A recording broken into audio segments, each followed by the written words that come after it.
আমি সবার জন্য বরাবরই কিনি, কিন্তু আমার জন্য আমি কখনো কিনি না। মানে আমি সবসময় আমার নানু ভাইয়ের দেয়া জামাটা পরে বা ড্রেসটা পরেই ঈদ করি, কিন্তু যেহেতু এবার নানু নেই বা গতবারও ছিলেন না, কিন্তু আমি জানি না এটা হয়তো কাকতালিও হতে পারে। উনি আমাকে লাস্টবার অনেকগুলো শাড়ি গিফট করেছিলেন, অনেকগুলো মানে 4টা শাড়ি। কখনো সে আমাকে শাড়ি গিফট করেন, ছোটোবেলা থেকে হয় না যে ফোড়া কামিজ এরকম মধ্যে ছিলেন। তো উনি আমাকে 4টা শাড়ি গিফট করে বললেন যে এটা, আমি কনফিউজ হয়ে গেছিলাম যে 4টা শাড়ি মানে পরতে হবে এরকম ভাবে।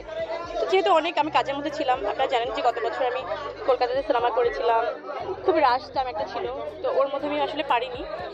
তো যেহেতু নানু ভাই আসলে আমার মনে হচ্ছিল নানু ভাই কষ্ট পাবে, আমার ওরকমভাবে আমি একটু স্যাডও ছিলাম পার্সোনাল লাইফ নিয়ে, আপনারা সবাই জানেন।